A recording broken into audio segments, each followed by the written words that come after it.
My name is Sarah, and I'm the oldest of two daughters. Growing up, I was always the quiet one, the one who focused on my studies, my future, and making sure that everything I did counted. My younger sister, Lily, on the other hand, was a free spirit. She was always surrounded by people, always the center of attention, always in the spotlight. She had a way of making everything seem effortless, whether it was her latest outfit or her spontaneous trips to the mall. It was clear from a young age that our paths were different. While Lily was out with friends, I was home, tucked away with a book or working on my assignments. My parents seemed to gravitate toward her. She had this charm that they couldn't resist. And to be honest, I felt a little bit invisible in the shadows of her radiance. But I wasn't resentful of it, not at first. I understood that Lily needed the attention. She was the baby of the family, and everyone loved her for her bubbly personality. I thought that if I worked hard enough, I would eventually earn the love and respect I craved, even if it meant working harder than everyone else. But as the years went by, it became more and more apparent how different our lives were. While I spent my days preparing for college and saving every penny, Lily was focused on a more carefree life. She didn't need to work for anything, and she didn't have to worry about grades or the future. Everything seemed to come easily to her, and it made me question if I was doing something wrong. My parents, as much as they loved me, didn't understand my choices. They didn't understand why I wanted to save money for my education, why I didn't want the latest gadgets like Lily. And every time I achieved something, like when I got a full scholarship to college, it was met with a nonchalant response. My mom barely looked up from applying makeup to Lily when I shared the news. My dad muttered a casual, "Good job," but it felt like they expected it of me. I couldn't help but wonder why I was always the one who had to prove myself. Then came the day I graduated from college, with honors no less. It was one of the happiest days of my life, and I was finally ready to prove to my family that I wasn't invisible. But when I called home to share the news, I was met with the same indifference. Lily had just come back from a shopping spree, and my parents were more interested in hearing about that than about my achievements. My excitement faded into the background, and I felt like I was back to being the quiet, unimportant older sister. Life after college didn't get any easier. I landed a job at a top company, but instead of receiving congratulations, I was greeted with the same lackluster reactions. I worked long hours, determined to climb the corporate ladder. But every time I shared a success, like when I was promoted to team leader, my parents would change the subject to Lily's latest adventure. It was disheartening, and yet, I kept pushing myself, convinced that one day, they would see what I was capable of. That one day came when I became the youngest department head in my company's history. It was a huge achievement for me, and I felt proud of everything I had accomplished. I was finally starting to feel like I was making my mark in the world. But as usual, when I called my parents to share the news, the conversation quickly shifted to Lily's new boyfriend, Nicholas, who had everything she could ever want. The way they spoke about her, the pride in their voices, it hurt. It felt like no matter what I achieved, I would always come second to Lily's endless string of superficial accomplishments. I wasn't just upset anymore. I was exhausted. Exhausted from trying to be seen, from working so hard only to be overshadowed by my sister's charisma and carefree life. I began to realize that no matter how much I accomplished, I would always be the serious one. The one who did everything right but never seemed to get the recognition or love that Lily did. It was like I was stuck in a never-ending cycle of trying to earn their affection while Lily simply had it handed to her. But I didn't let it stop me. I kept going. I worked harder, achieved more, and finally, I was offered the chance to buy an apartment at a discounted price, thanks to my hard work. It was everything I had ever dreamed of. It wasn't glamorous, but it was mine, and I was proud of it. I hosted a housewarming party, inviting my colleagues and, of course, my family. It wasn't a fancy affair. I didn't have the money for that. But it was a celebration of my success. My modest apartment was filled with people who genuinely cared about me and my achievements. But as soon as my parents and Lily walked in, it was like the entire focus shifted. Mom and Dad immediately began talking about Lily's latest modeling gig, and Lily, as always, soaked up the attention. My accomplishments, my hard work, seemed to disappear into the background as they praised Lily for things that didn't matter. That night, my coworkers could tell something was wrong. Laura, one of my colleagues, pulled me aside and asked if I was okay. The concern in her voice was genuine, but I didn't want to break down in front of everyone. I smiled, shrugged it off, and tried to focus on the positive. But deep down, I felt the sting of being overlooked again. The hurt was familiar, but it didn't make it any easier to bear. Little did I know, things were about to get worse. As time passed, I tried to focus on my career, my achievements, and the things that truly mattered to me. But every conversation with my family, especially my parents, reminded me how deeply I was still living in Lily's shadow. While I was pouring myself into work, climbing the corporate ladder one step at a time, my sister seemed to be hopping from one shopping spree to another, trying out the latest beauty trends, and living in a world of constant indulgence. It was as if nothing she did ever required effort. She would always get what she wanted, no questions asked. It was always Lily, the glamorous one, and Sarah, the responsible one. Even my own achievements felt hollow when compared to her seemingly effortless life. It wasn't just the work that was taking a toll, it was the constant comparison to her. No matter what I did, I was never the exciting one, the one everyone raved about. I wasn't the one getting praised for my looks, my clothes, or the guy I was dating. Instead, I was the serious, smart one, the one who was just expected to succeed because it was what I had always done. The feeling of being invisible began to weigh heavier. And then, one day, I decided I had enough. I was tired of always being the one who took the back seat, the one who didn't get to bask in any glory. For once, I wanted something for myself, something that was truly mine, something I could feel proud of without the constant shadow of Lily's perfect, effortless life hanging over me. I had been saving for a car for months, nothing extravagant, just a reliable, practical vehicle to get me from one place to another. A car that was bought with my hard-earned money, something that symbolizes everything I had achieved on my own. I could almost feel the pride swelling inside me as I thought about it. This car wasn't just a mode of transportation, it was the physical manifestation of my hard work, my discipline, and my sacrifices. The day I finally drove it home was one of the happiest moments of my life. I remember the smell of the leather interior, the smooth feel of the wheel in my hands. I had worked so hard for this, and it felt incredible to finally own something that was mine, completely and entirely mine. But as I told my family about the car, I realized that not everyone shared my excitement. When I called Lily, her response was less than enthusiastic. "That's nice, I guess," she said, her tone lacking any real interest. "But you know, you're really doing things the hard way. You could have just found someone to take care of you. Why work so hard when you could have it all handed to you?" Her words hit me like a slap in the face. It wasn't that I hadn't heard her talk like this before. It was the dismissive way she spoke about the hard work that went into my achievements. The effort that I had put in to get where I was, to make my own money, and to earn everything I had. It seemed so simple to her, so unnecessary. She went on, "The main job of a woman is to find a man who will give you everything. You don't have to work yourself to death for what you want. It can all be handed to you." I was speechless for a moment, unsure of how to respond. Was she serious? After everything I had worked for, after everything I had endured, was she really telling me that the way I had lived my life was wrong? Was I really supposed to just give up and rely on someone else to take care of me? I tried to explain. "Lily, that's not how I see things. I want to earn what I have. I'm proud of everything I've accomplished." But she just laughed it off, as if my values were outdated or foolish.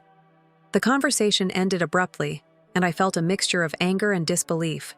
How could she not understand? How could she not see what I had worked for, what I had sacrificed to get where I was? And yet, there she was, thinking I was the one who had it all wrong. A few months later, Michelle called me again, her voice full of excitement. "You won't believe it, Sarah. I'm getting married," she said. "His name is Nicholas, and he's loaded. His parents are paying for everything, the wedding, the house, everything." I felt a twinge of emptiness as she went on, detailing every lavish aspect of her upcoming wedding. The dresses, the flowers, the expensive venue. It was everything she had always dreamed of, but as I listened to her talk about it, something inside me shifted. Was this it? Was this what she had been working for all these years? To find a man who could give her everything? The day of the wedding came, and I attended, though I couldn't shake the feeling of being out of place. My parents were beaming with pride, fawning over every detail of the day, the perfect wedding that Michelle had always wanted. But as I stood there, watching her take center stage in her designer gown, I couldn't help but feel a sense of sadness. Had my parents ever looked at me with such pride for my achievements? Had they ever been this thrilled about anything I had worked so hard for? Michelle, radiant in her perfect life, soaked up every moment. My parents introduced themselves to everyone with pride, proclaiming, "We're the parents of the bride." As I stood on the sidelines, a sense of bitterness washed over me. This was the life Michelle had wanted, but was it really the life I wanted for myself? Would I ever be able to live up to their expectations, to the life they had created for her? After the wedding, things went back to normal, or as close to normal as they ever could. My work kept me busy, but every phone call with my mom felt like an invasion. She constantly called to tell me about Michelle's latest accomplishments, or the places she had gone. I was happy for my sister, but it was hard to swallow the fact that no matter how much I achieved, I would always come second. My life was one of hard work and sacrifice, while Michelle's was all about the luxury and indulgence she had come to expect from the people around her. Finally, after yet another call where my mom couldn't stop talking about Michelle's latest adventures, I snapped. "Mom," I said, frustration leaking into my voice. "I'm proud of Michelle, but don't you want to know what's going on in my life too?"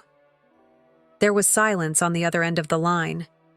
Then, my mom said in a voice full of mock sweetness, "Of course, honey, but you really should learn from your sister. She's glamorous. Why work so hard for so little when you could have it all handed to you?" Those words stung more than I was willing to admit. How could my own mother say that to me? How could she imply that all of my hard work meant so little? A few weeks later, I received an invitation to Michelle and Nicholas's housewarming party. It was a luxury apartment, a gift from Nicholas's parents, and I couldn't help but feel a pang of jealousy. It was everything I had ever wanted, but not for the reasons Michelle seemed to want it. When I arrived at their apartment, I was immediately struck by the opulence. Every surface sparkled, and the furniture looked like it cost more than I made in a year. I couldn't help but feel small in the face of it all. And when Michelle caught sight of me, she couldn't resist throwing in a jab. "Barbara, so glad you could make it," she said with an overly sweet tone, scanning me from head to toe. "I hope you're taking notes. This is how housewarming should be done, not like your place with all that plastic furniture." I felt my cheeks burn, but I didn't respond. This wasn't the time or place for a fight. Michelle moved on to the next group of guests, and I stood there feeling like an outsider in my own family's eyes. This wasn't just about housewarming. This wasn't just about a car, or a wedding, or a party. It was about something deeper. It was about the constant comparison, the constant feeling that no matter what I did, I would never be good enough. The days that followed Michelle's housewarming were hard to process. I couldn't shake the feeling of being in the wrong place, as if I didn't belong in my own family anymore. It wasn't just the lavish apartment or the designer clothes, though that was part of it. What truly stung was the realization that no matter how much I achieved, no matter how many promotions I earned or how hard I worked, I would always be overshadowed by Michelle's charm, beauty, and easy life. She seemed to glide through life, receiving everything on a silver platter while I had to fight for every little success. I tried to brush it off, telling myself that I was stronger than this. I'd earned everything I had through hard work, and that was something Michelle would never understand. Still, the constant comparisons, the looks my parents gave her, and the way they would shift focus away from my accomplishments to her latest shopping spree or social event wore me down. It hurt more than I cared to admit, and the more I tried to prove myself, the more invisible I became in their eyes. And then came the news that would change everything. One evening, after another exhausting day at work, I received a call from my mom. Her voice was uncharacteristically shaky, and I could sense the panic in her tone. "Barbara, it's Michelle. She's back home. Nicholas left her," my mom said, her words spilling out in a rush. "He said she's too shallow, too focused on spending his money. He called her stupid and said he couldn't deal with it anymore. Can you believe it?" I felt a wave of shock and concern wash over me. Michelle, the girl who had always been the center of attention, who had everything handed to her, was now in pieces. Nicholas had left her, and she was back home, crying, demanding attention. I had mixed emotions, of course. There was a small flicker of vindication, a tiny voice that whispered, "This is what you get for all the years of arrogance," but I quickly pushed that thought aside. This wasn't the time for that. "I'm coming over," I said quickly, grabbing my car keys and heading out the door. When I arrived at my parents' house, it was like stepping into a war zone. I could hear Michelle's voice from outside, high-pitched, shrill with frustration and anger. I walked in and saw her there, sprawled on the couch, mascara streaked down her face, her designer clothes in tatters from the tantrum she had thrown. She was surrounded by shopping bags and empty takeout containers, symbols of her indulgence, her self-destructive behavior, and there, standing helplessly around her, were my parents. "Sweetie, please, calm down. We'll figure this out," my mom was saying, stroking Michelle's hair as if she were still a child. My dad was pacing around, trying to find something to say that would make Michelle feel better, as if he had any idea what she truly needed. Why would he do this to me? I'm perfect. I'm beautiful. I deserve everything, Michelle screamed, her voice raw with rage and hurt. I stood there, stunned. This was too much to handle. It was like watching a car crash in slow motion. Michelle was falling apart, and my parents were falling right into her chaos, offering her everything she demanded. The reality of it hit me harder than I expected. This wasn't just a problem with Michelle. This was a problem with my entire family. They had always been this way, catering to Michelle's every whim, making excuses for her, and turning a blind eye to my struggles. And now, nothing has changed. A few hours passed, and Michelle's tantrums didn't stop. She cried, screamed, and demanded expensive gifts from my parents to make her feel better. And they gave in. They always did. But something in me snapped. I had tried for so long to keep the peace, to be the responsible one, but I couldn't do it anymore. Finally, I spoke up. My voice was steady, but inside, I was shaking with frustration. "Maybe Michelle should consider getting a job," I said carefully. "It might help her appreciate the value of money and give her something to focus on other than all this." The room went silent. It was as if I had dropped a bomb. Michelle's face twisted in anger, and she let out an angry laugh. "A job? Like you?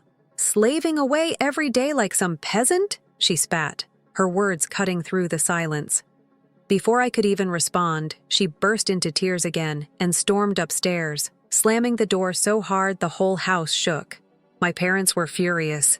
They turned on me immediately, as if I had committed the greatest betrayal. "How dare you, Barbara?" my mom hissed. "Your sister is going through a terrible time, and you suggest she lowered herself to your level, to work, after everything she's been through?" I tried to explain myself, but my words fell on deaf ears. My dad's voice was cold as he pointed to the door. "Get out, right now," he said, his tone final. My heart sank, but I didn't argue. I grabbed my purse and walked out of their house, not bothering to look back. For the first time in my life, I felt completely rejected by my family. They had chosen Michelle, again. And I? I was the one who was expected to be the adult, to make the sacrifices, to hold everything together, but no more. When I got back to my apartment, I sat down on the couch, my emotions a whirlwind of anger, frustration, and disbelief. For years I had tried to be the good daughter, the one who worked hard, the one who was always there when things fell apart. And yet, it seemed like no matter how much I did, no matter how much I achieved, I would always come second to Michelle. But something inside me had changed. I couldn't keep sacrificing myself, my happiness, my peace, just to please them. I had spent so much time trying to make them proud, trying to win their approval, but it had never been enough. It was time to stop trying to fix something that was never going to be fixed. That night, after hours of sitting in silence, I made a decision. I had to take control of my life. I had to stop being the person they expected me to be and start being the person I wanted to be. For once, I was going to put myself first. But little did I know, this decision would set off a chain of events that would change everything. The days after the blowout with my family felt surreal. I had been living my life for them, striving to meet their expectations, to prove that I was worthy of their love and approval. But after everything that had happened, I realized I had been wasting my time. No matter what I did, Michelle would always be the center of attention. She was their golden child, and I was the one who was expected to stay in the background, quietly taking care of everything. I threw myself into work to keep my mind occupied. There was a new project at the office that required my full attention, and it kept me busy around the clock. I took on every task with a determination I hadn't felt before. For the first time in years, I wasn't living for anyone else. I was working for myself. But even in the chaos of deadlines and meetings, a part of me couldn't shake the feeling of emptiness that lingered after my last conversation with my parents. How did it come to this? How had I become the person who had to fight for every ounce of recognition? And how had Michelle gotten away with everything? But just as I started to regain some semblance of peace, the call came. It was my mom, her voice tense and unsure. "Barbara," she said, hesitating for a moment before continuing. "It's Michelle. She's back home. Nicholas left her." I felt a rush of emotions flood through me. Shock, concern, and, if I'm being honest, a small flicker of vindication. Michelle, the girl who had everything handed to her, was now facing the consequences of her choices. For the first time, it felt like the universe was balancing the scales, but I couldn't let that feeling fester. I didn't want to feel satisfied by her pain. I quickly pushed the thought aside and focused on what really mattered. I told my mom I was coming over. The drive to their house felt like the longest one yet. When I arrived, the house was chaotic, just like I'd imagined. Michelle was in the living room, her mascara running down her cheeks, her designer clothes disheveled from the tantrum she had thrown. My parents hovered around her, doing their best to comfort her, trying to make everything right. "She's been through so much, Barbara," my mom whispered, almost as if to justify the chaos. "She needs us." I stood there, frozen. How could this be happening? How could they be supporting her again, after everything? The anger that had been simmering inside me since the argument started to bubble to the surface. "She's not a child anymore," I said, trying to keep my voice steady. "She's a grown woman who needs to take responsibility for her own actions. She's not the only one who's had it hard." But my words didn't seem to matter. My mom gave me a sharp look, a warning in her eyes. "Barbara, don't make this harder than it needs to be. You should be there for your sister." As I stood there, watching Michelle break down, I realized something. Nothing I said, no matter how hard I worked, would ever change how they saw me. I would always be the responsible one, the one who took the back seat, the one who made everything work behind the scenes while Michelle soaked up the spotlight. And just when I thought it couldn't get worse, Michelle looked up at me with those wide, tear-filled eyes. "I don't know what to do, Barbara," she sobbed. "I thought everything was perfect. I thought Nicholas was the one. But now everything's falling apart. I don't have anything left." And it hit me like a ton of bricks. Michelle had always lived her life on the surface. She had spent so much time relying on others to take care of her, to give her everything she wanted, that when it was all taken away, she didn't know how to handle it. She had no idea what it meant to work for something, to earn it. She was lost, and I could see it now. But still, I couldn't help the anger that flared up inside me. "Maybe it's time to get a job," I suggested, unable to stop myself. "Start doing things for yourself instead of relying on other people." The room fell silent. Everyone froze, and for a moment, I thought the world had stopped.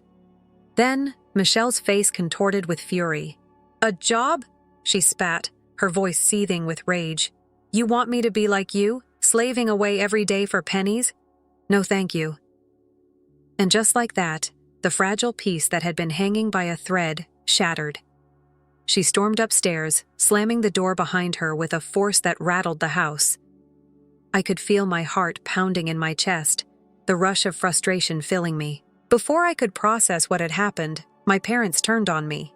"How dare you?" my mom hissed, her voice full of venom. "She's going through a tough time, and you suggest she get a job? What is wrong with you?" I tried to explain, tried to make them see reason, but it was no use. Their loyalty was always going to lie with Michelle. I was just the backup, the one who was expected to take care of everything and never ask for anything in return. "You don't understand," my dad said, his voice cold. "Get out of this house, right now." I couldn't believe what was happening. My family, the ones who were supposed to support me, were telling me to leave, to get out of the house just because I had suggested that Michelle learn to stand on her own 2 feet. The hypocrisy was unbearable. Without a word, I grabbed my purse and walked out of their house. I didn't even look back. As I drove away, the reality of the situation sank in. I had finally reached the point where I had to stop being the person they wanted me to be. I had to stop making sacrifices for people who would never see me for who I truly was. The decision was hard. Leaving my family behind was not something I ever imagined I'd have to do, but it was the only choice I had left. The past few years had shown me just how toxic the relationship with my parents and sister had become. And for the first time in my life, I realized that I was the only one who could make a change. I had to take control. When I got back to my apartment, I felt a strange sense of relief. I was free from the constant manipulation, free from the endless cycle of giving without ever receiving. The weight on my shoulders that had been there for so long was finally starting to lift. But even as I sat in my quiet apartment, there was still a lingering feeling of unease. How could I have let it go on for so long?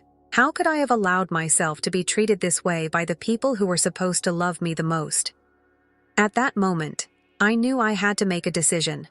I had to stand up for myself, no matter how hard it was. No more hiding in the background, no more playing the role of the responsible, invisible one. It was time to put myself first. I wasn't sure what the future held, but I knew one thing. I wasn't going to let anyone make me feel small again, not even my own family. The next few weeks were a blur of uncertainty, yet there was this quiet satisfaction in knowing I was finally living life on my own terms. I had made the decision to cut ties with my family, and though it wasn't easy, there was a sense of peace I had never experienced before. The constant pressure of trying to please them, of trying to be someone I wasn't, was finally gone. I poured myself into work, as I always did. But this time it was different. There was no need to prove anything to anyone anymore. I wasn't working for approval or validation. I was working for myself. My career had always been a passion, but now it felt more like a refuge. I had earned every achievement with sweat and determination. And now, the recognition I was getting wasn't tainted by guilt or the feeling that it should be handed to someone else, like Michelle. But the emptiness still lingered, deep inside. I couldn't deny that I missed my family, even if they were the ones who had pushed me away. There were moments when the guilt crept in, when I wondered if I had made the right choice. Was I being too harsh? Was there a way to fix it, to bridge the gap between us? One day, a familiar voice cut through the silence. My mother called. For the first time in weeks, I hesitated. I hadn't spoken to her since the fallout, but something inside me felt compelled to pick up the phone. Maybe it was a part of me still longing for the mother I once had, the one who had supported me, even if only in small ways. "Barbara," she said, her voice shaky. "Can we talk?"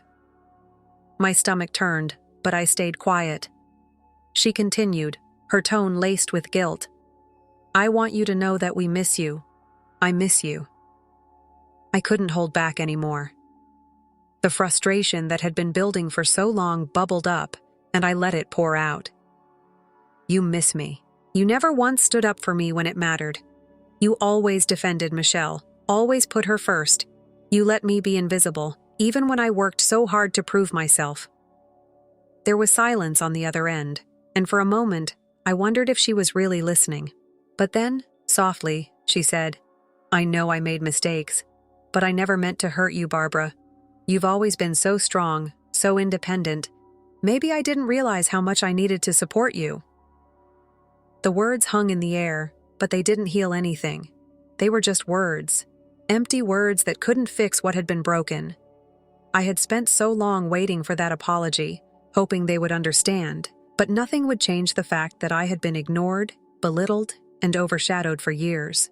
"I can't keep doing this, Mom. I can't keep pretending everything's okay," I replied, my voice firm. "I need space. I need time to heal, to figure things out on my own." Her voice faltered. "I understand. I just wanted to make sure you knew I was sorry." That was the turning point. For the first time in my life, I didn't feel the need to fix everything. I didn't need to be the one to hold the family together. They had to deal with their choices, just like I had to deal with mine. I couldn't keep allowing myself to be caught in their drama. I had to protect my peace. The phone call ended with no promises, no resolutions, but somehow I felt lighter. It wasn't a reconciliation, but it was progress.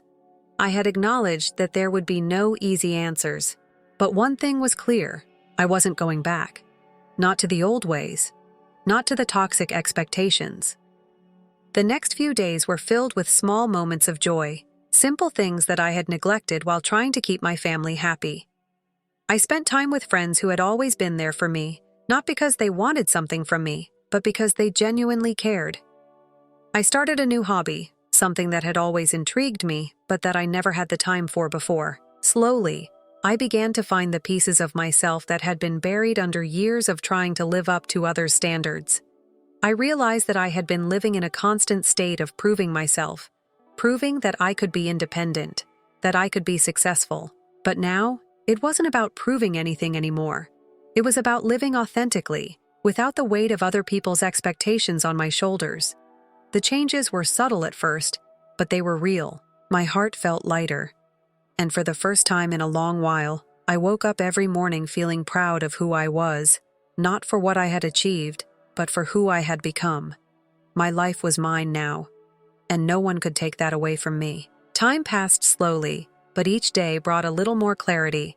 As I moved forward, I began to see the shift within myself. My days no longer felt like a constant struggle for validation or approval.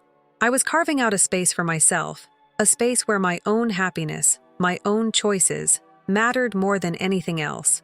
It wasn't easy, and I had moments of doubt, but those moments became fewer as I learned to trust in my own strength.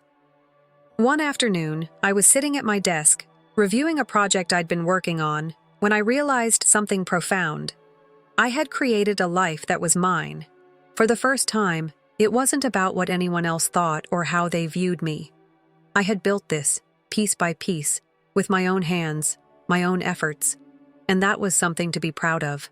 Work had become more than just a job for me. It was an outlet, a way to channel my energy into something meaningful. I didn't need to prove anything to anyone anymore. I had achieved everything I set out to do, not for my parents, not for Michelle, but for myself. I was the youngest department head in my company's history, and that achievement was mine. It wasn't overshadowed by anyone else's demands, and it felt good. It felt real. I had also begun to rebuild my social life, carefully surrounding myself with people who truly valued me. The friendships I had long neglected while trying to maintain my family's approval became my lifeline. I was no longer invisible in my own life. I was seen, and that felt like the world had opened up in ways I couldn't have imagined. Then, something unexpected happened. Michelle reached out to me. I'd been living my life without any communication from her, and I had grown accustomed to the quiet. But one day, out of the blue, I received a message from her. She was asking to meet. I hesitated for a long time. Part of me wanted to ignore her, to continue living my life without the drama. But another part of me was curious. Was she truly sorry? Or was this just another attempt to manipulate me into fixing her mess? But as I thought about it, I realized I didn't need to fear the answer. Whatever came from this meeting, I would be okay. I had learned that much. So I agreed to meet her at a coffee shop, the place where we used to sit and talk for hours. When I arrived, I saw her sitting by the window, looking much like she always did, put together, polished, but I could see the faint traces of something else in her eyes. She wasn't the same confident, carefree Michelle I had once known. She looked uncertain. "Barbara," she said softly when I sat down across from her. "I know things between us haven't been great, and I just wanted to say I'm sorry. I've been a mess, and I know I hurt you." The words were simple, but they carried so much weight. I had heard apologies before, but something about this one felt different. There was no deflection, no blaming me or anyone else, just her, admitting what she had done. "I don't know if this is enough," she continued, "but I want to make things right. I've realized I've made a lot of mistakes." I sat back, processing her words. It wasn't easy to listen to her, especially after everything that had happened. The betrayal, the jealousy, the way she had always been the center of attention while I had been left on the sidelines. But I had learned to let go of the past, to not let her actions control my emotions anymore. "I've made mistakes too," I replied, my voice steady but firm. "But this isn't about fixing what was broken. It's about moving forward. I've built my life, Michelle, and I won't let anyone, not even you, tear that down again." Her face fell, but there was something else there, a flicker of understanding. She wasn't asking for forgiveness, but for a chance to be seen as something more than the person she had been. And in that moment, I realized something important. Forgiveness wasn't about absolving someone else's actions. It was about freeing myself from the weight of resentment. "I don't need you to be part of my life in the way you were before," I added. "But I do want to find peace with you. I don't want to carry this anger anymore." We talked for a while longer, but the conversation had shifted. It wasn't a dramatic reconciliation, but a quiet acknowledgement of our different paths. We both had our own lives now, and that was okay. When I left the coffee shop, I felt lighter than I had in a long time. It wasn't because everything was perfect, but because I had learned something valuable. That sometimes, the hardest decisions lead to the most freeing moments. The road ahead wasn't going to be easy. There would still be moments of doubt, times when the old patterns tried to creep back in. But now, I was ready to face them, head on. I was in control of my own life, my own choices, and that was all that mattered. The future was mine to create, and I couldn't wait to see where it would take me. With the love of my friends, the support of my colleagues, and the strength I had found within myself, I knew I was ready for whatever came next. I had taken the hardest step, and I was finally free. Story 2. My parents were standing in front of me, silent and motionless, as though they were awaiting an apology. At last, my mom said something. She spoke in a trembling, desperate voice. She looked down and murmured, "Thank you for coming all this way. We heard that you might be able to salvage our nearly insolvent factory. We are really appreciative." Even though he was unable to look me in the eye, my father spoke. It was shocking to discover that their own daughter, whom they had left behind in the frigid mountains, worked at the same plant that they were so desperately trying to preserve. "Let's discuss business," I spoke, attempting to maintain a steady tone. "Please raise your heads." They both glanced up in surprise when they heard my voice. Their expressions were nearly comical, and I couldn't help but chuckle. "Lauren." Together, they expressed their surprise. So my story started. What should I do in this circumstance? You can call me Lauren Compton. The only developed area in the little city where I reside is close to the station. My neighborhood is primarily rural, with farms all around. My family used to make and repair agricultural implements in a tiny smithy. However, we started manufacturing agricultural machinery components back when my great-grandfather was alive, and ultimately constructed a larger plant. Our family gained a lot of local recognition. My mother, Cheryl, is the executive director of Compton Machinery, while my father, Logan, serves as president. Jerry, my older brother, has always been incredibly intelligent, and my parents' pride in our little rural town. Jerry attended a prominent high school, living up to the high expectations that parents often have for their oldest son. However, in our conventional mindset, I was frequently disregarded while my parents lavished my brother with attention. It is assumed that daughters will ultimately leave the family. Their attention was on my brother, who was supposed to take over the family company. In the meantime, I was ignored and given no real expectations. "You're a female. The family company cannot be inherited." When I was barely in middle school, my father told me straight out, "It ends after you graduate from high school." I knew where I belonged even at that young age. I chose to concentrate on my education. Despite the fact that setting such a goal was difficult for a middle schooler, there was nothing I could do but keep on. My sole motivation was to keep moving forward. It was difficult to accept that my brother and I were connected, since we were so unlike. He was like a superb ship's captain at school, admired and self-assured by everybody. I, on the other hand, cherished my freedom and activity, running like a goat or a deer over the countryside. Sports were the one thing I excelled at more than my brother. I was very athletic. However, I didn't have an easy existence. I had to put in a lot of effort to study, and even then, my grades didn't really improve, in contrast to my brother, who appeared to be born with talent. This change was immediately apparent to my parents. "You're no good. You're nothing like Jerry," they would frequently add in their mocking remarks. "You know your boundaries, don't you?" Even though their remarks were extremely hurtful, I remained furious and upset rather than giving up. I was devastated one day when the results of our school's midterm test were announced. I put forth a lot of effort, yet my grades remained poor. My parents demanded that I keep my report card private. "We should have anticipated this," they murmured, laughing as they examined it. "Investing in you is no longer worthwhile. It's difficult to accept that you are Jerry's brother. There must be a problem." I silently longed for the time to stop as I sat there listening to my parents reprimand me. My brother intervened at that moment. He was always there for me, even if he struggled to communicate his emotions to our parents. "I may be partially to blame for our parents' harsh treatment of you," he remarked, "but I'm always here for you." His comments were like a comforting embrace, and I started crying uncontrollably. His encouragement gave me courage, and I believed that with him at my side, I could conquer any obstacle. I gradually became better in my schoolwork with his aid. My brother left home when I started my second year of middle school after passing the admission exam for a prominent city institution. The emptiness of his former chamber only served to intensify the harshness of the parallels to him. With his innate abilities, my brother seemed to achieve with ease, while I battled to keep up with him. I joined the school's track team since I was still figuring things out, and I liked jogging far more than studying. My love had always been running, so I made the decision to pursue my goal of becoming a long-distance runner. Getting a referral from a prominent school that is well known for its relay team was my aim. My brother excelled academically, but he struggled in one area: sports.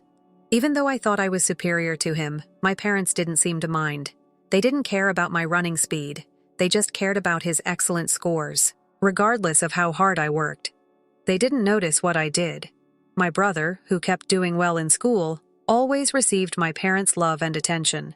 My parents celebrated my brother's 19th birthday with great joy. For his birthday, they organized a lavish party. My mom even suggested that we buy him a pricey watch. "Don't even consider attending college if you can't afford such a gift." I didn't have the money to buy him a costly present, so her remarks hurt. When the time arrived, my family and relatives assembled for a lavish feast at a renowned restaurant, as was to be expected. I was left at home, however, as if I didn't belong there. "Jerry is good. Therefore he deserves this," my mother said, dismissing me. "You only become obsessed with running. It would only make you feel worse to be there." Her remarks were quite painful. After they went, I cooked myself some instant noodles by pouring hot water into a bowl and sitting by myself at home. I was reminded of my loneliness and emptiness by the rising steam. I was so overcome with sadness and frustration that tears were streaming down my face. My brother came home for summer vacation during that time. After graduating, he began working for a prestigious company and was already handling adult responsibilities.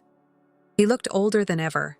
He gave me a surprise one day. "Despite being an older model, this one is quick enough for internet browsing. Try it out. You might even benefit academically from it." As he handed me a laptop, he smiled kindly. He then handed me a book and advised me to use it as well. "I believe it will be interesting to you." The book served as an introduction to programming. For me, that was the beginning of something new. I was introduced to the world of technology for the first time. Despite my initial lack of aptitude in math and science, I found that writing my own programs was surprisingly enjoyable. I got the laptop going. I was constantly given by my brother. Every time one of my programs performed, I was extremely happy. I gradually started to see a direction I wanted to go. My vision of a future in programming was beginning to take shape, though it wasn't totally clear yet. However, my father abruptly dashed my dream one day. "Are you once more using the computer to play games rather than study?" Sharply, he asked. "I'm writing code, not participating," I answered, attempting to remain composed. "Don't tell lies. That's just a game you're playing." Angrily, he accused me. Frustrated by his misunderstanding, I snapped back.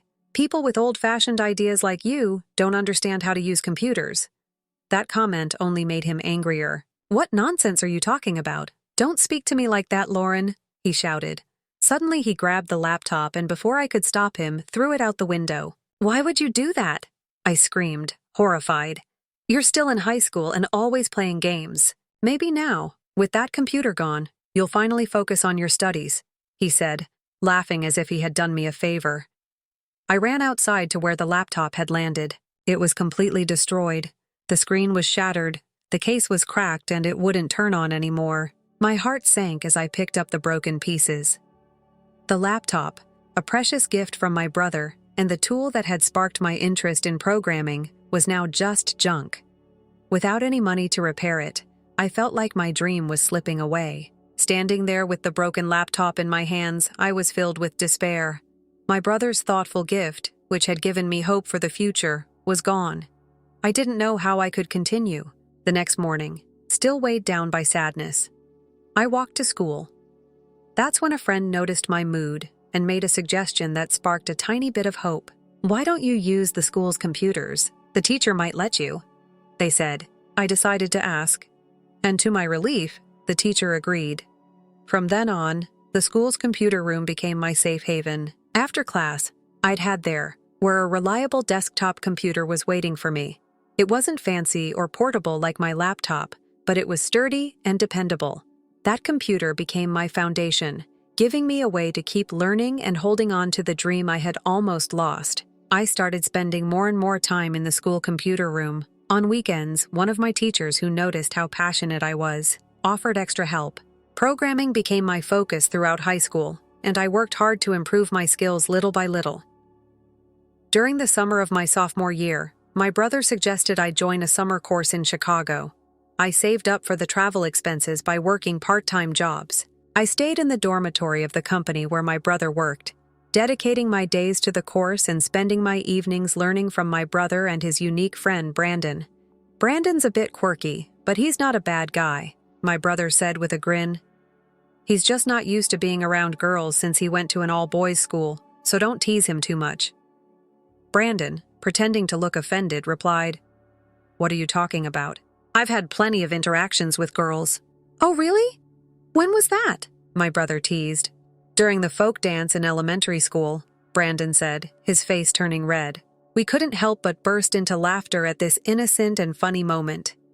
Brandon's honesty and quirks added a unique charm to that summer.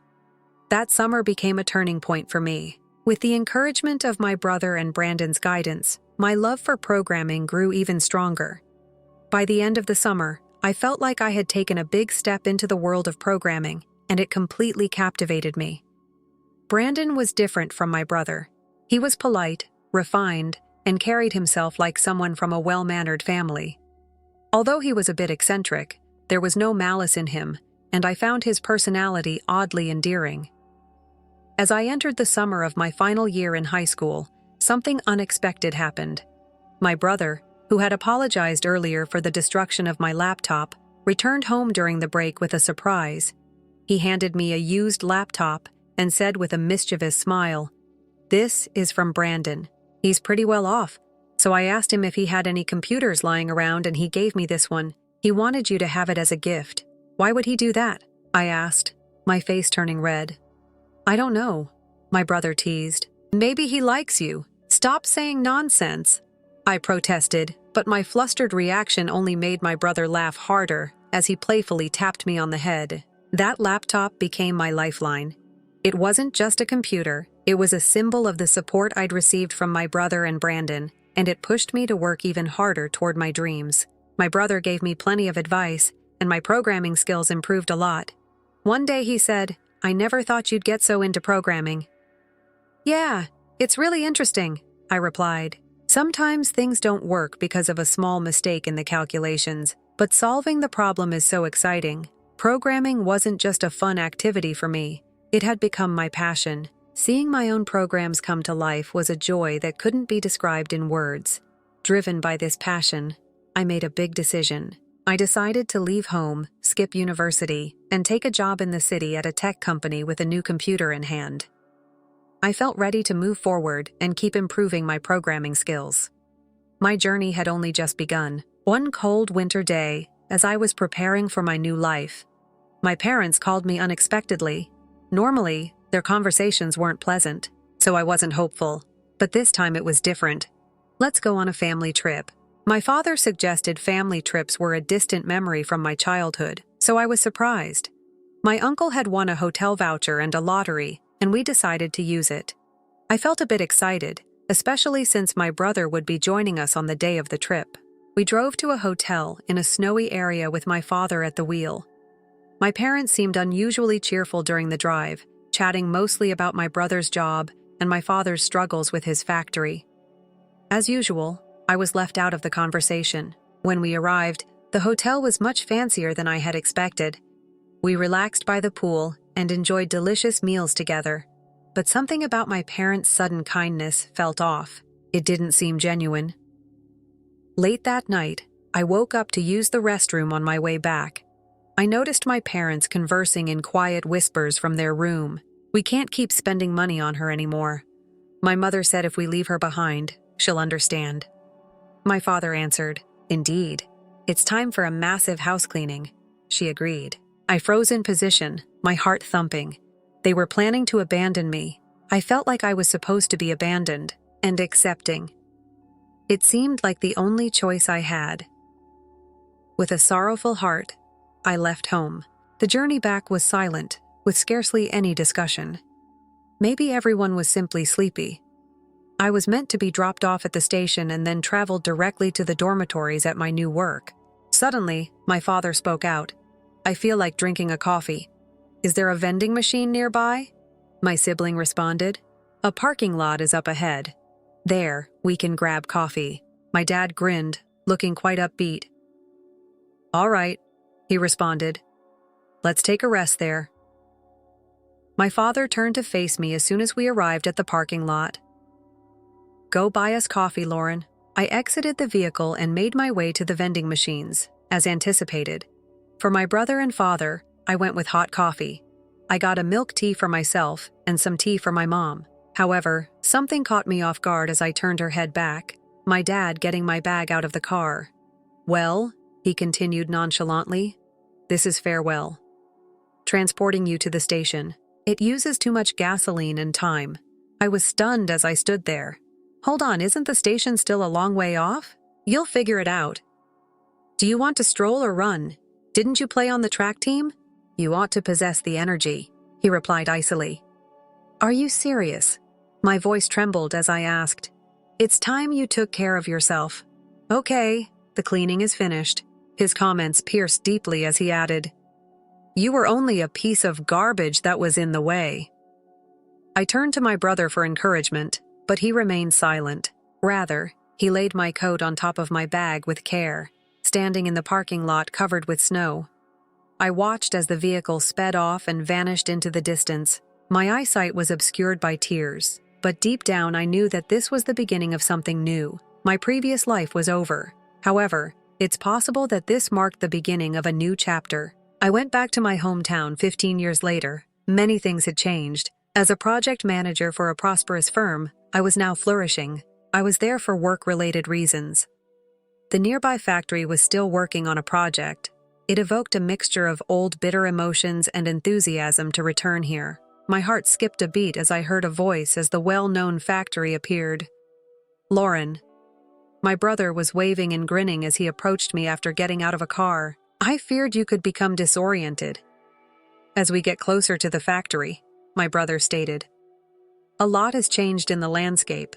No worries, I said. The GPS functioned well and without a hitch. He began discussing his job. Regarding this project, we have to be prepared since the client has high expectations.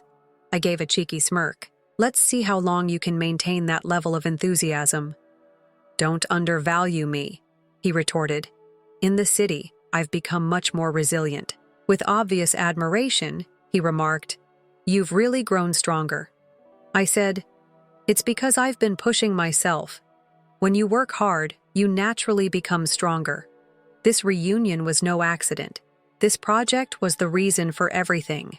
With his background and a big organization, my brother had launched his own business and was utilizing his mechanical engineering skills to develop cutting-edge items.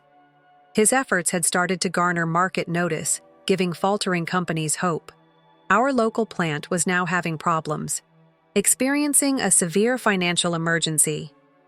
To assist me turn things around, my brother had contacted me and offered a new assignment. He remarked, Let's get going. And I agreed, while collecting my thoughts as we made our way to the workplace. A chilly breeze that carried the subtle aroma of the past welcomed us as we opened the doors. It evoked a flood of distant, bittersweet recollections. It was more than a factory. I had been raised there. There was a sense of calm, waking and stirring in the air that I hadn't experienced in years. Then, as if at the same moment, my parents' still, unreadable faces were revealed as the curtain of a long-forgotten performance rose in front of us. I appreciate you traveling this far. At last, with a low voice and desperate gaze, my mother spoke. My father went on to say, We're really appreciative that we heard you might be able to help our almost bankrupt factory. Still not making eye contact. Thank you very much. Being so formal is not necessary. With a calm yet forceful tone, my brother spoke. No, my mom was adamant. We have to be sincere with you, our valued visitors from the industries and brands who have traveled from Chicago. I made the decision to direct the discourse as they went on. Let's talk about business. At the sound of my voice, I spoke in a professional tone. Their bodies tensed a little as they froze, and they gently lifted their heads to gaze at me. They whispered that familiar voice. Their expressions were a mixture of bewilderment and incredulity. At last, recognition struck. Lauren, you know it can't be. Is that you? As I saw their astonished looks, I couldn't help but smile a little. Yes, Lauren, that was me. I couldn't contain my laughter when they recognized me at last. I answered, Yes, it's me, Lauren. The one in the high mountains that you abandoned. They appeared astonished. How are you doing? We were informed that a representative from Brandon Industries would be arriving. Well, I said, I'm the one they sent. I work at Brandon Industries as a project manager. The president is Brandon's dad.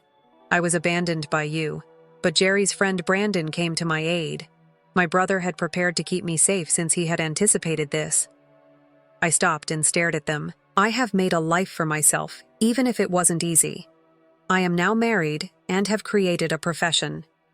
At Brandon Industries, my spouse leads a department. I was personally tasked by the president to oversee the revitalization initiative for this facility. Do you get it now? I went on while my folks remained still. My brother was incensed at the moment about what you intended to do. He spoke with Brandon before to that trip and braced himself for the worst. The day it occurred, I received a note from my brother that read, Our parents plan to abandon you. Call this number if something goes wrong. As anticipated, I dialed that number when it occurred. Brandon responded immediately. A little embarrassed, he later acknowledged that he had taken paid leave beforehand, in case I needed assistance. He came right away to get me. I stopped. I can still clearly recall those moments when he came. I explained to him the heartbreaking nature of such abandonment. As I spoke, tears streamed down my cheeks. Brandon remained silent. He simply packed my bags into his vehicle and drove me out of that snowy area. I gave a quiet smile. Following that, I began working for a company in Chicago that was really a division of Brandon's father's business. I worked hard and studied at the same time with my brothers and Brandon's help. I balanced employment and school by enrolling in a night university a year later. I moved to the main firm after graduation so I could put my particular expertise to work. I started working in construction management and developed my profession over time, I added, looking back. I started collaborating closely with Brandon once he was promoted, overseeing a project under his leadership. Over time, my admiration for him evolved into love. He eventually asked me to marry him, and we were married. I stood in front of my parents, whose horrified expressions betrayed their guilt. I was now the one providing them with a lifeline, completing the circle of my trip. I continued to work and became involved in an initiative that aimed to return production to nearby firms. Manufacturing overseas was losing money as a result of the strong currency and growing labor expenses. Businesses were searching for economical and effective solutions, which sparked a resurgence of interest in home manufacturing. I was looking for a new industrial location that would fit in with these trends when my brother gave me some surprising news. The factory owned by our family was having severe financial difficulties. In order to compete, the manufacturer, which formerly supplied machine components to big businesses, has been cutting its pricing. However, this tactic had forced it into a tight spot. Monetary. Ali. Taking the matter seriously, my brother and I made the decision to go to the factory. My parents' attitude dramatically altered when we got there. They gained confidence when they realized I was representing Brandon Industries. We don't need to worry about anything now that Lauren is here. According to my father, it's only normal for a daughter to support her family during difficult times. I think you might be misunderstanding something, I answered, calmly glancing at them. You are no longer my parents in my eyes. This factory and I will solely have a commercial connection. My mother lost her temper when their faces shifted. How can you say anything like that? How could you be so callous? You weren't raised this way by me. They were furious, but I kept my cool. Your bad management is to blame for this factory's present condition. As a result, we will be substituting personnel from headquarters for the whole management team. That is to say, you are no longer welcome here. My dad's cheeks flushed with annoyance. That is not possible. Some of the debts can be settled by selling the factory. After then, I can still handle it. Correct? I gave a hard shake of my head. I can't rely on you for the future of this factory. How are you going to handle the outstanding debts? Jerry's efforts are the only reason this rescue mission is taking place. Regarding your future life, it is the obstacle you must overcome. I wish you luck. Our parents sat on the floor, helpless, as my brother and I turned and left. That's resolved at last. It's not truly the end, according to my brother. It's just the beginning, I said. Soon, this location will serve as a hub for local production. With the new machine tools I constructed and the production management system you created, we may strive to be the greatest in the nation, my brother continued. Not merely the nation's best. Grinning, I said, being the best in the world is our goal. We both laughed together and were optimistic about the future. Our parents sold the plant, as was to be anticipated. However, the funds were insufficient to pay off all of their debts. Nevertheless, driven by a common goal of achievement, we were prepared to start over. I've heard that my folks are currently employed at a frigid job. Despite their repeated requests for money, we have utterly disregarded them. I couldn't do nothing, though. I thus made the decision to send them a few disposable hand warmers that I had accumulated while attending college. It was a modest, sardonic act of generosity, considering that I was previously abandoned by them. In the meanwhile, the factory we bought has undergone extensive modifications and is now quite different. It is presently flourishing and bursting with fresh vitality. Everything has been concentrated at the plant, including transportation, inventory control, and manufacturing. It has received a great deal of praise and produced jobs for the neighborhood. In order to grow our division even more in the future, my spouse and I have been working on new ideas. Building solid commercial relationships and assisting American firms in entering foreign markets will be our main priorities.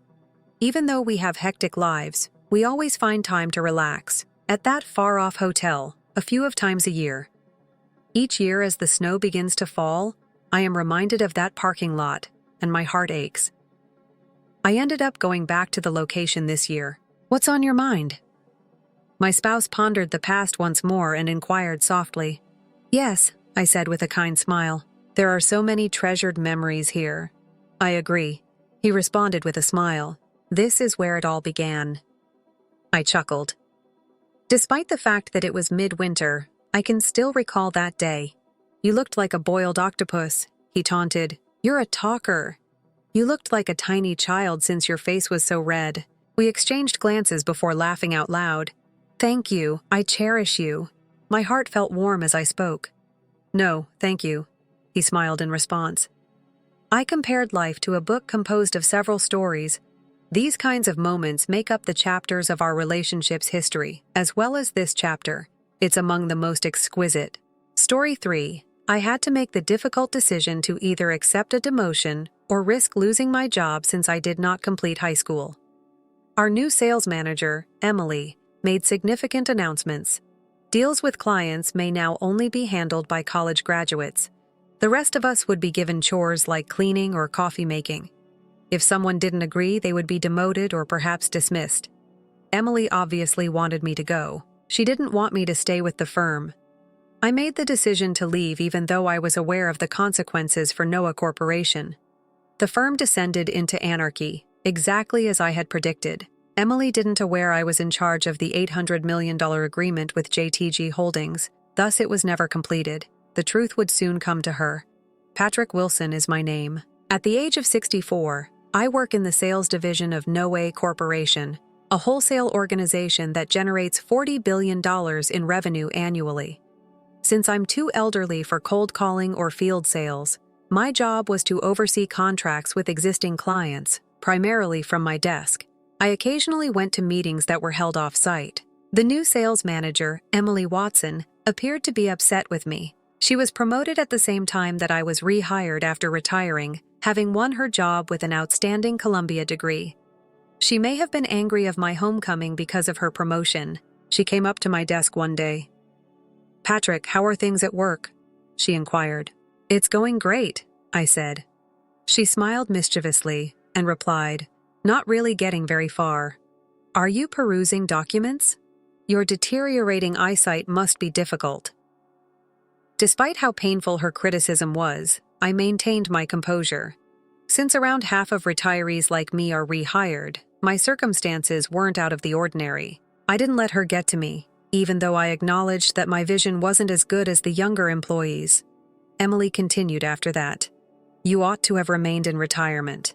Even before you departed, you weren't much assistance. Is it that you can't afford to live because you didn't complete high school? All you're doing is stealing money. I am aware that my lack of a high school degree alters how others perceive me. Being a 62-year-old high school dropout is uncommon in a society when education is so vital. Being regarded seriously is difficult, particularly because I've never been able to advance to a managerial position. For the last 3 years, our sales manager, Emily, had been reminding me of this. It was obvious she wanted me out of the firm as soon as she was promoted. She put a stack of papers on my desk one day. "You have some further work to do," I said. She said, "You ought to be thankful."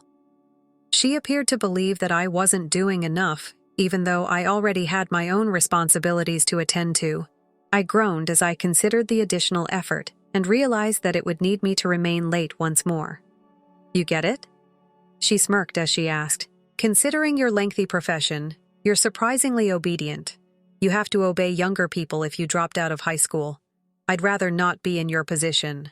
I felt nervous because of her dismissive tone and the hostile atmosphere she created in the room. Emily convened a meeting with the sales staff a few days later. She revealed a startling new scheme. "You will solely deal with papers from now on." She told us to make sure the college grads had tea so they could work comfortably. I made an effort to speak up, but I had continuing business to attend to. Emily cut me off abruptly. "As high school dropouts, the college grads will manage those transactions. You should not be concerned about them. Get some tea now."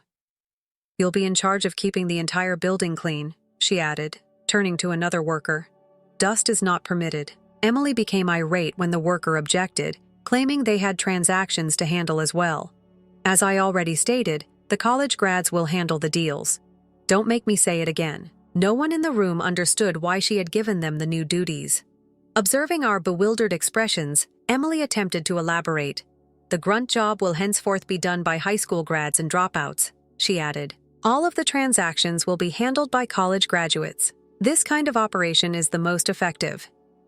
Is there anyone who finds this plan problematic? Daring anybody to speak, she scanned the room. If you have any questions about the new system, please feel free to share your thoughts or concerns, she said. However, it was evident from her tone that she wasn't particularly receptive to criticism. When someone did speak out, they suggested that our clients would stop trusting us if we abruptly changed the person in charge of these arrangements. Emily retaliated. That is precisely why those who lack education are worthless. Customers don't trust them and choose a more capable leader. Do you not realize that? Emily went on. The employee fell silent, unable to argue further. You will be sent to our distribution hub in South Dakota if you are unable to accept these modifications. You can leave if that doesn't work for you. There was silence in the room. The South Dakota distribution hub was well known.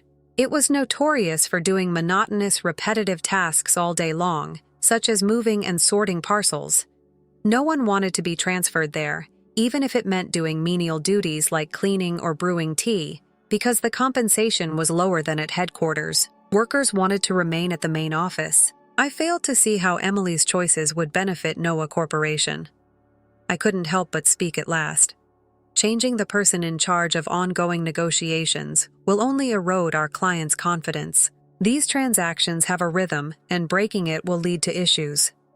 Emily gave me a cold look. What's wrong with you? She made a demand. I was taken aback by her severe tone and could only smile awkwardly. As someone who hasn't completed high school, I had been accustomed to such situations. Emily clearly thought she had won, as seen by her triumphant grin. There aren't many options for people like you who didn't even complete school, she replied icily. You are no longer valuable to the organization since you are past your prime. We don't need to keep you here. I was shocked, but not surprised, by what she said. Emily had been after me from the beginning. People like myself appear to be forced into mundane jobs regardless of their level of education. She had even more motive to want me out of the firm because of my age. Her warnings crossed my mind. Working in South Dakota doesn't bother me. I spoke, attempting to maintain a steady tone. There, they frequently require part-time employees. A full-time employee like myself would undoubtedly be appreciated by them. Let's be honest, though. They could believe I'm not a suitable candidate for the position if someone like me, a 62-year-old grandfather, turns up. Emily chuckled. So, what are you going to do? I paused, considering my alternatives. Emily was obviously the only one who made this decision. These adjustments were unknown to the CEO and HR. I didn't think they would like them if they did. I could report Emily, but to be honest, her persistent animosity was wearing me out.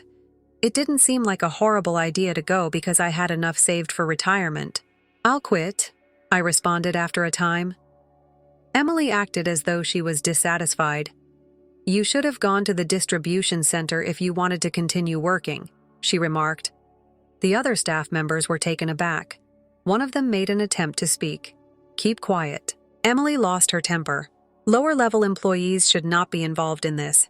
She seemed indifferent to the mounting stress based on her reaction. After how I'd been treated, I didn't see the sense in continuing the argument. Do I need to draft a letter of resignation? I inquired. Emily gave a nod. Indeed. Take that action. At least you're old enough to handle that. I felt weird about how it had all ended, so I hurriedly composed the letter of resignation. I never imagined that my tenure at the organization would come to this conclusion. Emily dismissed my question concerning the handover procedure. That is not necessary. In any case, you simply deal with paperwork. She appeared ready for me to go, and her tone was contemptuous. As though she had been anticipating this moment for a long time, she even laughed. After thanking her, I walked out. The other staff members seemed anxious, but Emily didn't appear to notice. She was too preoccupied with basking in her little triumph. I was aware that without me, there would be an immediate state of anarchy, which she would have to handle. Emily called me often the next day while I was lounging around the house. She persisted, but at first I ignored her. At last, I responded. What's going on, Patrick? She skipped the politeness and demanded. It was obvious from her tone that the business was having problems. She gave an explanation. She had apparently established a section in which only recent college graduates handled transactions, dividing up the tasks without the CEO or HR department knowing. She was pleased of herself and believed that everything was going well for a time. "Please," she begged in a distressed tone. "I need you to negotiate with JTG Holdings for $800 million. Maintaining this relationship is essential for the corporation, which generates $2 billion in sales annually." Her appeal was met with an awkward silence.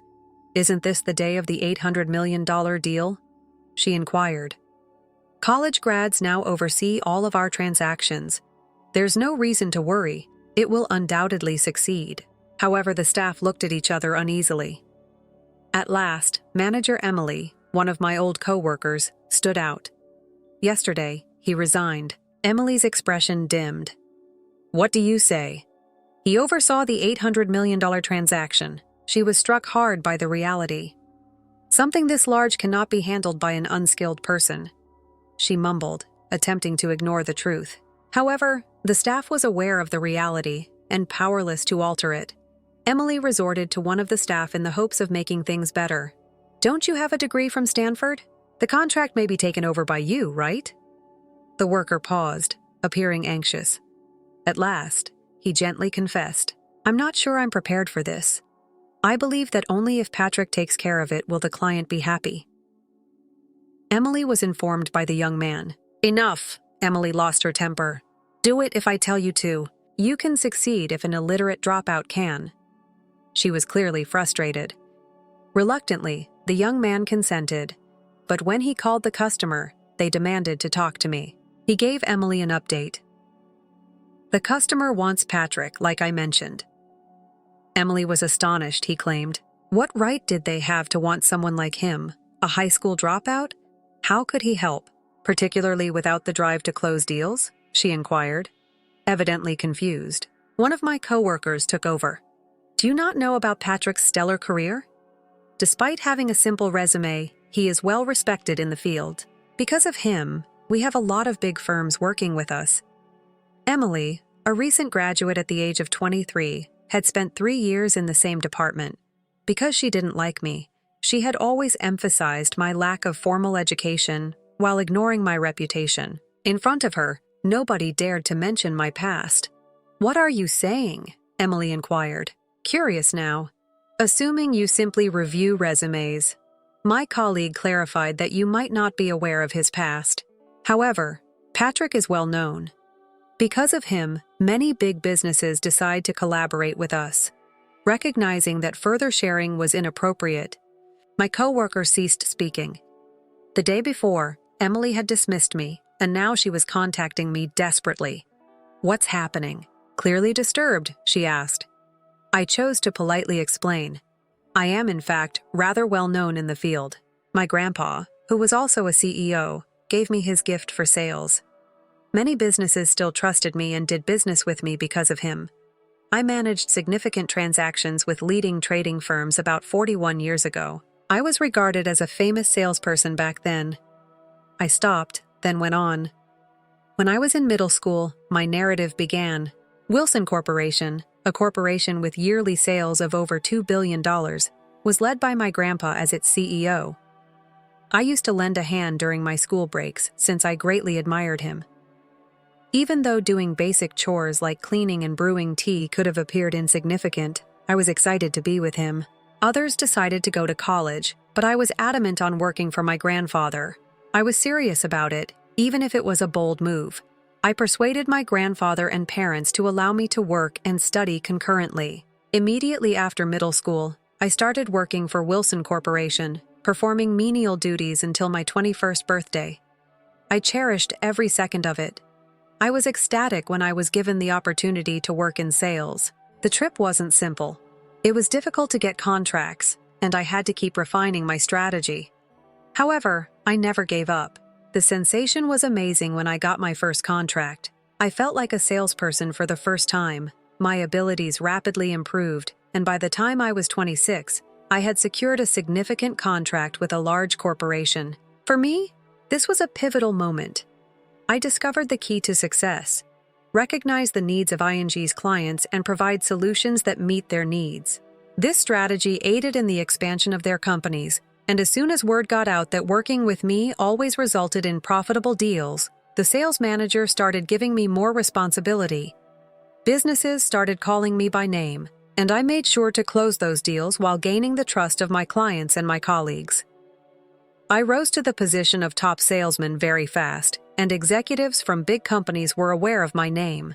Because I loved my grandfather's business, I remained faithful to Wilson Corporation, even though my performance earned me recognition and job offers from other companies. I put a lot of effort into making every sale profitable, and I was admired by many young salespeople. Although I never boasted about my accomplishments, I was aware that I was regarded as a legend in the field. The CEO position was assumed by the executive vice president after my grandfather retired at the age of 76. I was too young to take over the company's management at the age of 28, and my father had no interest in doing so. I had known the company since middle school, but it had changed under new management. Seeing those changes made me sad, so I finally made the decision to start over somewhere else. I departed Wilson Corporation after making sure that all of my duties were appropriately transferred. I joined Noaa Corporation at the age of 37, despite getting numerous offers from large corporations. I've been employed at Noaa Corporation in sales ever since. I resigned from prominent positions to allow younger staff members to take center stage. I was able to secure all of the company's major clients over the years. As a result, it's not surprising that they now won't do business with me. I didn't have time for administrative duties because I was too busy closing deals. I never had a formal managerial title because of this.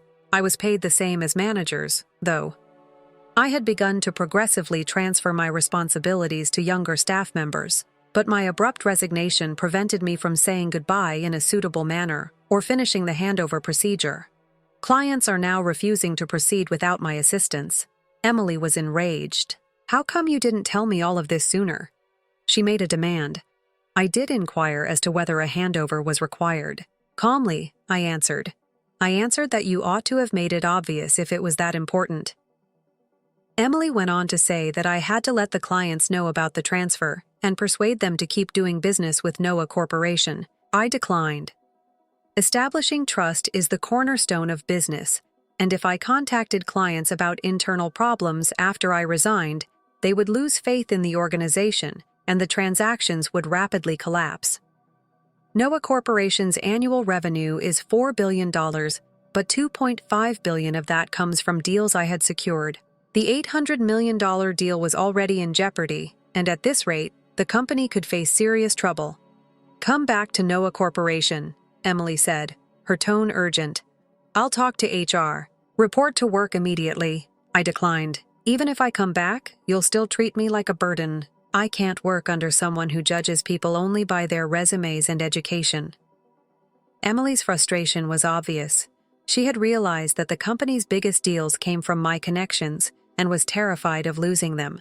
That's why she was so desperate to bring me back, even after firing me.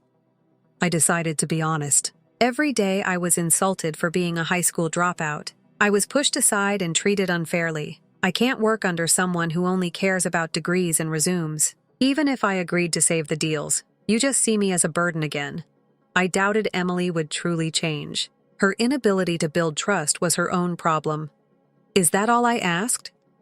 "Since I've retired, I'd like to relax." Before she could respond, I hung up and blocked her number.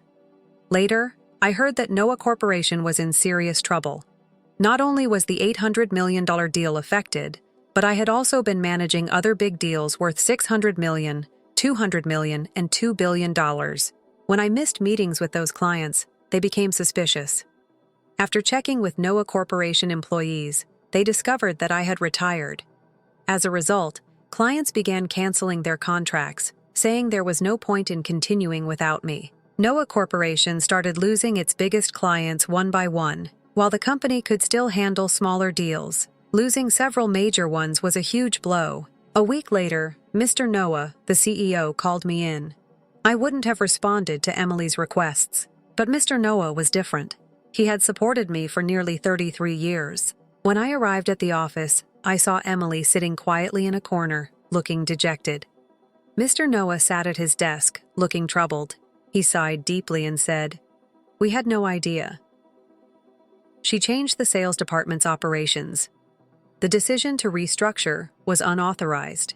"I'm truly sorry for what happened. Please don't worry about it, Mr. Noah," I said. "You've always been good to me." Then turning to Emily, Mr. Noah said firmly, "Apologize to him." "I'm very sorry," Emily said, barely holding back tears. It was clear Mr. Noah had severely scolded her for her actions. The changes she made had no approval, and I couldn't help but feel bad for Mr. Noah, who now had to handle the mess. Mr. Noah continued, "Our company is in serious trouble. We're losing major contracts quickly. If this keeps happening, our business will collapse. We can still cancel your resignation if you're willing to come back." "I don't mind returning," I said, "but I have one condition." "What is it?" Mr. Noah asked, looking worried. I turned to Emily, whose face had gone pale. "You're fired," I said. Emily immediately objected. "Wait, you don't have to go that far. Do you understand the impact your actions had on me and the entire sales department?" I asked her. "This is a large company. If you lose your job, it will be hard to find a similar position elsewhere. But you brought this on yourself." Emily tried to defend herself. "I've always been a valuable employee. I graduated from a prestigious university and have been a top performer. How can you fire me based on your personal judgment?" "Enough," Mr. Noah said firmly, cutting her off, still unwilling to accept her termination. Emily continued, "Wait, Mr. Noah dismissing me is unfair. I've contributed to this company ever since I joined as a new graduate. Do you understand what this decision means?" Mr. Noah glared at her. "You made changes on your own without thinking about how they would affect your employees.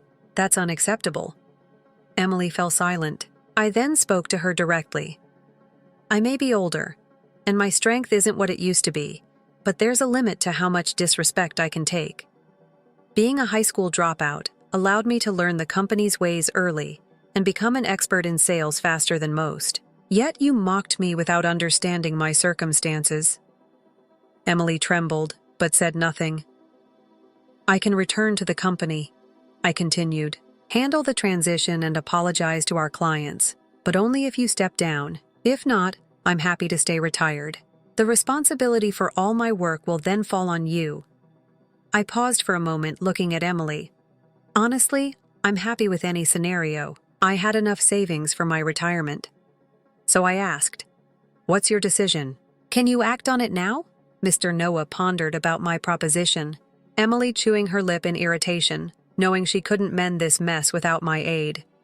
As additional contracts were canceled, she stood there motionless, overwhelmed and unable to answer. Finally, Mr. Noah nodded and said, "Quite good. She will be terminated." Emily pleaded, "Please wait. I've given so much to this firm, Mr. Noah's expression tightened. "Your irresponsible conduct almost caused a $2.5 billion loss. Do you comprehend the consequence?" was met with his sharp comments. Emily shrank back. "Write your resignation letter and go. Don't come back tomorrow," he warned sternly. "Understand the magnitude of the issue." Emily composed her letter of resignation with tears in her eyes. That day, she walked out of Noah Corporation and never came back. Emily had trouble finding a new work in spite of her degree. Even when she was given interviews, her conceit hurt her chances because word had gotten out about her involvement in my departure. She finally accepted a part-time job, which paid significantly less than her salary at Noah Corporation, after 7 months of unemployment and innumerable rejections. For my part, I went back to Noah Corporation and once more assumed responsibility for the large contracts. I personally expressed regret to the clients, which aided in restoring their confidence. When I returned, the staff members who had been concerned about the company's future felt more at ease. With my heartfelt apologies, we were able to effectively reinstate the canceled contracts once word of my return spread. Additionally, it became evident that Emily had been haughty while interacting with clients, and they found working with us much more convenient following her termination. The management of Noah Corporation improved, and I could see room for expansion. I intended to retire at age 66, and if the business keeps growing, It will continue to grow after I'm gone. I'll conclude my career on a positive note. I'm glad I joined Noah Corporation with just a few years remaining. Even though I left my grandfather's firm years ago, I'm committed to giving it my all and completing my career on a high note. My goal is to leave a successful legacy, putting my all into my job, and making sure the business continues to prosper even after I leave.